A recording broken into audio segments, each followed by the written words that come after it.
sistema de poder de Jujutsu Kaisen é um dos mais complexos que existe. Nós temos desde o uso básico de revestimento com energia amaldiçoada, até mesmo conceitos super abstratos como o infinito do clã Gojo. Porém, por conta da maneira que é explicada, muitas pessoas acabam não entendendo como cada um desses aspectos funcionam. Diante disso, hoje eu vou explicar e detalhar o quão importante isso é. Então, fica comigo até o final e bora lá entender tudo sobre os 16 aspectos da energia amaldiçoada em Jujutsu Kaisen. Para poder entender os detalhes, a gente precisa começar pela fundação de tudo. O que é a energia amaldiçoada? De forma simples, ela é o combustível de praticamente todo o sistema de poder de Jujutsu Kaisen. Você precisa dela para utilizar técnicas amaldiçoadas, para reforçar o corpo, para ativar expansões de domínio, para alimentar ferramentas e barreiras e para lutar contra maldições. Sem energia amaldiçoada, não existe feitiçaria. Beleza, mas de onde que ela vem? Essa é a parte interessante. A energia amaldiçoada nasce das emoções negativas dos seres humanos. Do medo, da raiva, da tristeza, do ódio, da angústia, do nojo, da ansiedade. Toda vez que um humano sente uma dessas emoções, ele libera um pouco dessa energia. E quando essa energia se acumula em certos lugares, ela pode se transformar em espíritos amaldiçoados. Por isso que as maldições nascem com mais facilidade em escolas, hospitais, prisões, locais de tragédias, lugares marcados pelo medo coletivo. E aí entra o segundo aspecto, o vazamento e o controle dessa energia. Porque as pessoas comuns, os não feiticeiros, liberam energia amaldiçoada o tempo todo de forma constante e descontrolada. Esse vazamento, somado ao de milhões de outras pessoas, criou um ambiente perfeito para maldições nascerem. Basicamente, o ser humano comum é, sem saber, uma fábrica de maldições. E aqui tá o que diferencia um feiticeiro. Os feiticeiros também têm emoções negativas, eles também produzem essa energia, mas eles aprendem a controlá-la. O vazamento de um feiticeiro é quase nulo, porque ao invés da energia vazar para fora, ela flui por dentro do corpo dele de maneira contida. E isso tem uma consequência que muita gente não percebe. Se todo ser humano do mundo fosse um feiticeiro, as maldições deixariam de existir, porque não teria mais vazamento para alimentá-las. E um detalhe importante, a quantidade de energia de um feiticeiro não depende do quão negativo ele é, depende do talento inato para a feitiçaria. O Yuta, por exemplo, tem uma energia monstruosa, não porque ele é uma pessoa horrível, mas por conta da linhagem dele. Bom, agora que a gente entende o que era a energia amaldiçoada, nós vamos entender como que ela é medida, porque isso define o poder de cada feiticeiro. E aqui tem três conceitos que trabalham juntos. O primeiro é a reserva. A reserva é a quantidade total de energia que um personagem tem. Pensa nela como o tamanho de uma bateria. Quanto maior a reserva, mais o tempo que o feiticeiro luta, mais técnicas ele usa e mais tempo ele sustenta as habilidades caras. O segundo conceito é a eficiência, que é o quanto de energia o usuário desperdiça ao utilizar uma técnica. Uma pessoa pode ter uma bateria gigante, mas ser um desperdício ambulante, gastando energia à toa. E outra pode ter uma bateria pequena, mas aproveitar cada gota com precisão cirúrgica. E por fim, pessoal, o terceiro conceito é o output, que é a quantidade de energia liberada em um único instante, o que define o quão forte um golpe pode ser naquele exato momento. Agora que a gente já entendeu isso, nós chegamos no uso mais básico e mais fundamental de toda a energia, o reforço corporal, que é o ato de utilizar a energia amaldiçoada para fortalecer o próprio corpo. É por isso que os feiticeiros de Jujutsu Kaisen conseguem sobreviver a impactos absurdos, atravessar prédios, aumentar a força, ganhar velocidade e proteger os seus órgãos. Um feiticeiro sem reforço seria um humano normal. Agora, o reforço avançado é onde a maestria aparece,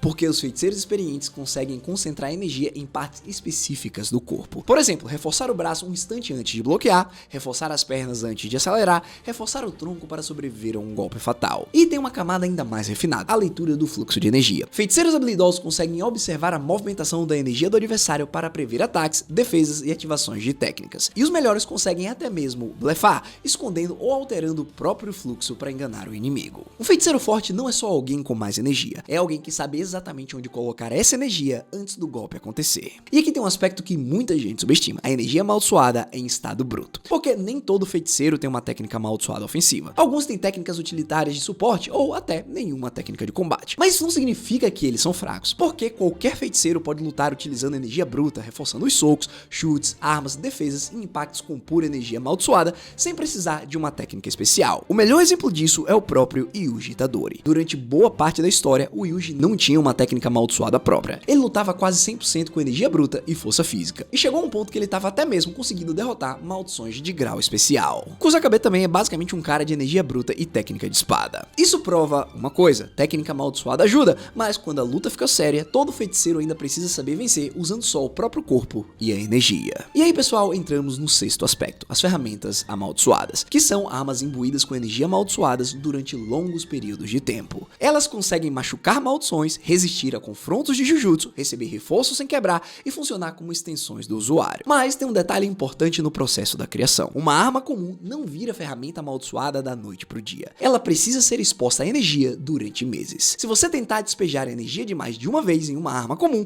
ela simplesmente quebra. Dito isso, existem dois tipos de ferramentas amaldiçoadas. As sem efeito especial, que são armas resistentes à energia, mas sem habilidade única, tipo uma espada durável que aguenta o tranco de uma luta de Jujutsu. E as com efeito especial, que têm poderes próprios, como anular técnicas, liberar energia ou aplicar efeitos específicos. A lança invertida do céu, a katana divisora de alma e a nuvem brincalhona são todas ferramentas lendárias com efeitos únicos. E agora, pessoal, a gente sobe para um dos aspectos mais difíceis e mais importantes de todo o sistema: a técnica amaldiçoada reversa. E o conceito dela é uma das ironias mais interessantes de Jujutsu Kaisen, porque a energia amaldiçoada nasce da negatividade, correto? Ela é basicamente energia negativa. Mas o que acontece se você multiplicar energia negativa por energia negativa? Na matemática, negativo vezes negativo dá positivo. E é exatamente isso que a técnica reversa faz. Ela multiplica a energia negativa contra ela mesma para criar energia positiva. E agora muitos devem estar se perguntando: para que serve essa energia positiva? Principalmente para uma coisa que é quase impossível em Jujutsu Kaisen: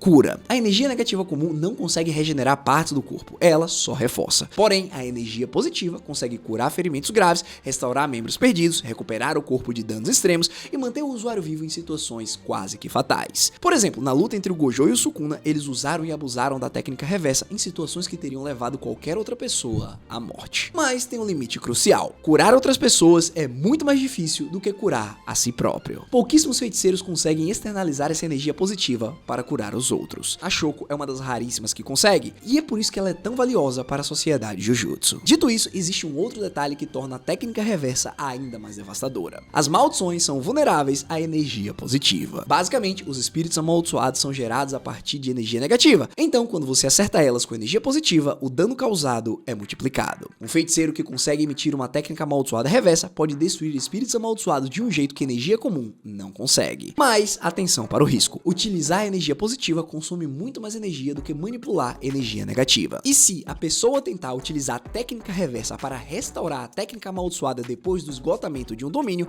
pode danificar a parte do cérebro ligada às técnicas. Por isso que somente o Gojo e o Sukuna ousaram a fazer algo tão absurdo. Bom, seguindo, agora a gente chega em um dos fenômenos mais icônicos e mais mal entendidos de toda a obra: o Black Flash. Pessoal, o Kokusen acontece quando um feiticeiro aplica energia amaldiçoada em um golpe físico dentro de uma janela de tempo absurdamente curta, de aproximadamente 1/1000º de segundo. Para você ter noção, esse tempo é muito menor do que o tempo de reação consciente de qualquer ser humano. É por isso que ninguém consegue usar o Black Flash quando quer, nem mesmo o Gojo. Não é uma técnica que você aprende e ativa, é um fenômeno que exige uma sincronização quase impossível entre o corpo, a mente e a energia. É por isso que dizem que os feiticeiros são abençoados pelas fagulhas do fulgor negro, como se o Black Flash escolhesse quem vai utilizá-lo. Só que, quando ele acontece, o resultado é brutal. A energia se manifesta em preto, distorcendo o espaço no ponto do impacto. E aqui está o detalhe técnico que a maioria erra: o dano do Black Flash não é multiplicado por 2,5, ele é elevado à potência de 2,5. Isso é uma diferença gigantesca, porque multiplicar aumenta a força de forma linear,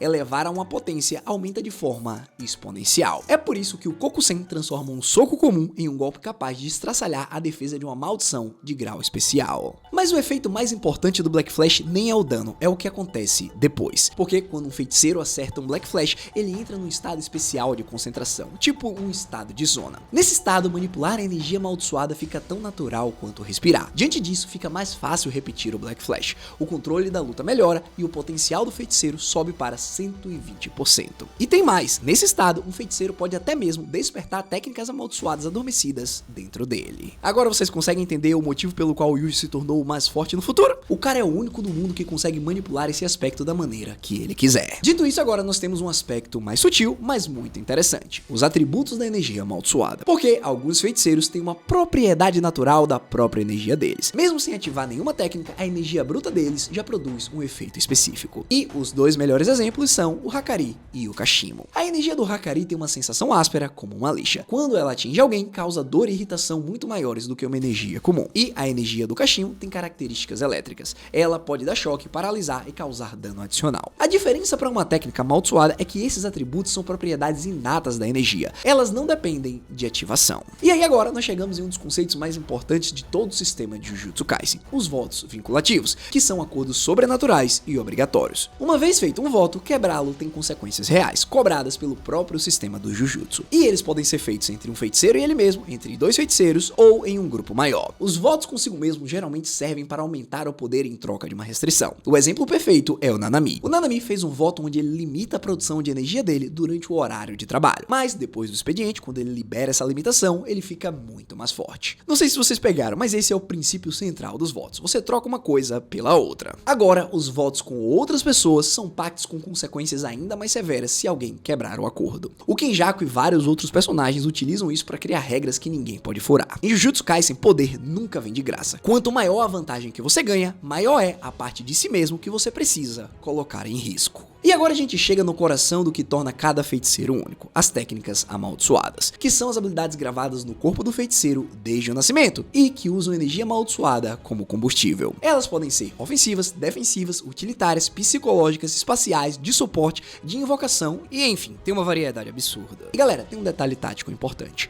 Antes de uma técnica ser ativada, a energia se acumula e cria um sinal. Feiticeiros experientes conseguem perceber esse acúmulo e prever que uma técnica vai ser utilizada e até mesmo estimar a força dela. Dito isso, essas técnicas se dividem em dois tipos, as inatas e as hereditárias. As técnicas inatas surgem de forma aleatória em indivíduos. Elas têm maior variedade, podem ser imprevisíveis, podem ser absurdamente fortes ou bem limitadas. E o mais importante, elas não têm um manual de uso. O feiticeiro precisa descobrir tudo sozinho. Já as técnicas hereditárias são passadas dentro dos clãs através de gerações, tipo a técnica das 10 sombras dos Zenin ou o ilimitado dos Gojo. Elas têm um histórico, usuários antigos podem ser estudadas e permitem um domínio mais rápido porque existe referência para treinar. As duas têm seus lados positivos e negativos. Uma técnica herdada te dá um guia, um caminho, mas também permite que os inimigos estudem as suas fraquezas, porque ela já é conhecida. Agora, uma técnica inata surpreende muito mais, ninguém sabe o que ela faz, porém obriga o usuário a desvendar tudo na tentativa e erro. E aí nós entramos na reversão de técnica amaldiçoada, que é diferente da técnica reversa de cura. Presta atenção. Quando você alimenta uma técnica amaldiçoada com energia positiva criada pela técnica reversa, ela pode gerar a reversão oposta dela mesmo. O melhor exemplo para isso é o Gojo. O azul atrai as coisas, mas quando o Gojo reverte utilizando energia positiva, ele cria o vermelho, que repele. É a mesma técnica amaldiçoada, o ilimitado, só que virada do avesso. O Kenjaku também faz isso com a antigravidade dele, revertendo para aumentar a gravidade. A reversão custa muito mais energia do que uma técnica normal, e nem toda técnica tem um oposto lógico, então nem todas podem ser revertidas. Dito isso, quando um feiticeiro leva a técnica dele ao limite, a gente entra nos aspectos da técnica máxima. Uma técnica máxima, também chamada de arte suprema, é a aplicação mais poderosa de uma técnica amaldiçoada fora de uma expansão de domínio. É o auge ofensivo daquela habilidade. O Uzumaki máximo do Geto e o Meteoro máximo do Jogo são exemplos disso. A técnica é levada ao extremo absoluto. E aqui é importante não confundir com o output máximo, porque são coisas diferentes. A técnica máxima é uma nova aplicação suprema, que muda a forma ou a escala da habilidade. Já o output máximo é a mesma técnica de sempre, só que utilizada com a maior quantidade de energia possível de uma vez, aumentando a potência bruta. Uma muda a forma, a outra só muda o volume. Também existem os reforços de técnica, que deixam uma técnica mais forte através de encantamentos, danças, sinais de mãos e rituais. Bom, continuando, chegamos em um dos aspectos mais fascinantes de todos, as restrições celestiais, que são condições impostas a uma pessoa desde o nascimento, que tiram uma característica e fortalecem outra em troca. Essas condições são como se fossem pactos impostos pelo próprio universo. Os melhores exemplos são a Maki e o Toji. Os dois têm ausência total de energia amaldiçoada e em troca ganham capacidades físicas absurdas. Força sobre-humana, velocidade, sentidos aguçados, resistência, instinto de combate e a capacidade de enfrentar feiticeiros e maldições sem depender de energia nenhuma, apenas usando ferramentas. Pra você ter uma ideia, o Toji derrubou o Gojo, o feiticeiro mais forte do mundo, sendo basicamente um humano sem energia amaldiçoada. Isso é o poder de uma restrição celestial. Dito isso, também temos o caso oposto, que é o Mekamaru. O corpo dele é extremamente frágil, cheio de limitações físicas severas, mas em troca ele tem uma quantidade enorme de energia amaldiçoada e um alcance anormal para sua técnica, conseguindo operar a quilômetros de distância. Bom, vamos seguir, porque agora nós precisamos falar falar do topo absoluto do sistema, o 16º aspecto, as barreiras e os domínios. As barreiras são paredes construídas com o Jujutsu. Elas podem prender pessoas, impedir a entrada de alguém, esconder eventos dos civis e criar condições especiais de combate. Dito isso, as cortinas são um tipo de barreira utilizada para esconder o mundo da feitiçaria dos não feiticeiros. E muitas barreiras físicas dependem de uma estaca ou talismã para se sustentar. Se você destrói a estaca principal, a barreira cai. Por isso que vários feiticeiros utilizam estacas falsas para confundir os seus inimigos. E o ápice de tudo isso é a expansão de domínio, que é a manifestação do cenário mental do feiticeiro. Ela expande a paisagem interior dele e cria um ambiente onde a técnica dele domina completamente. Os efeitos especiais de um domínio são a técnica amplificada ao máximo, um ambiente moldado pela técnica e o mais importante,